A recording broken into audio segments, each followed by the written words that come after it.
Welcome to From Chains to Godliness, where truth is spoken, lives are changed, and voices from the inside are heard. Tonight, let us simply quiet ourselves and listen to the Word of God. Now we're entering into the second book of Samuel, and the story of the great King David continues. But it starts in a sad part where Saul and Jonathan die, and David becomes very distressed and has the young man who reports the death of Saul and Jonathan put to death. Thank you for joining me as we unfold the Bible together, one chapter at a time. So let's get to it. Verse 1. Now it came to pass after the death of Saul, when David had returned from the slaughter of the Amalekites, and David had stayed 2 days in Ziklag. Verse 2. On the third day, behold, it happened that a man came from Saul's camp with his clothes torn and dust on his head. So it was when he came to David that he fell to the ground and prostrated himself. Verse 3. And David said to him, Where have you come from? So he said to him, I have escaped from the camp of Israel. Verse 4. Then David said to him, How did the matter go? Please tell me. And he answered, The people have fled from the battle. Many of the people are fallen and dead, and Saul and Jonathan his son are dead also. Verse 5. So David said to the young man who told him, How do you know that Saul and Jonathan his son are dead? Verse 6. Then the young man who told him said, As I happened by chance to be on Mount Gilboa, there was Saul leaning on his spear, and indeed the chariots and horsemen followed hard after him. Verse 7. Now when he looked behind him, he saw me and called to me, and I answered, Here I am. Verse 8.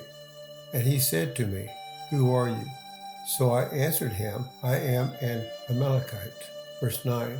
He said to me again, Please stand over me and kill me, for anguish has come upon me, but my life still remains in me. Verse 10. So I stood over him and killed him, because I was sure that he could not live after he had fallen. And I took the crown that was on his head and the bracelet that was on his arm, and have brought them here to my Lord. Verse 11. Therefore David took hold of his own clothes and tore them, and so did all the men who were with him. Verse 12. And they mourned and wept and fasted until evening for Saul and for Jonathan his son, for the people of the Lord and for the house of Israel, because they had fallen by the sword. Verse 13. Then David said to the young man who told him, Where are you from? And he answered, I am the son of an alien, an Amalekite. Verse 14. So David said to him, How was it you were not afraid to put forth your hand to destroy the Lord's anointed? Verse 15. Then David called one of the young men and said, Go near and execute him. And he struck him so that he died. Verse 16. So David said to him, Your blood is on your own head, for your own mouth has testified against you, saying, I have killed the Lord's anointed. Verse 17. Then David lamented with this lamentation over Saul and over Jonathan his son. Verse 18. And he told them to teach the children of Judah the song of the bow, and indeed it is written in the book of Jasher. Verse 19. The beauty of Israel is slain on your high places. How the mighty have fallen. Verse 20. Tell it not in Gath, proclaim it not in the streets of Ashkelon, lest the daughters of the Philistines rejoice, lest the daughters of the uncircumcised triumph. Verse 21. O mountains of Gilboa, let there be no dew nor rain upon you, nor fields of offerings, for the shield of the mighty is cast away there, the shield of Saul, not anointed with oil. Verse 22. From the blood of the slain, from the fat of the mighty, the bow of Jonathan did not turn back, and the sword of Saul did not return empty. Verse 23. Saul and Jonathan were beloved and pleasant in their lives. and in their death they were not divided. They were swifter than eagles. They were stronger than lions. Verse 24. O daughters of Israel, weep over Saul, who clothed you in scarlet with luxury, who put ornaments of gold on your apparel. Verse 25.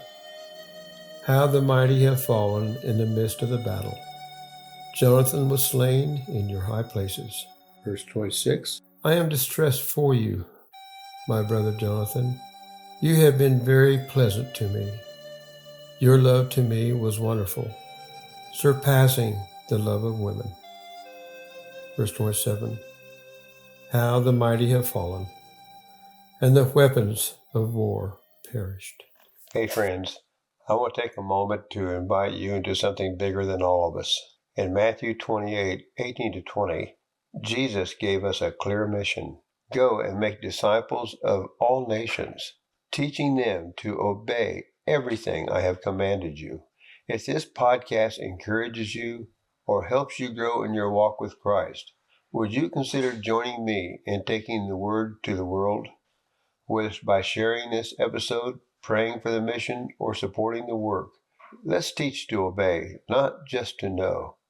Let's go together. Well, that completes this chapter. So thank you for joining me as we read through the Bible.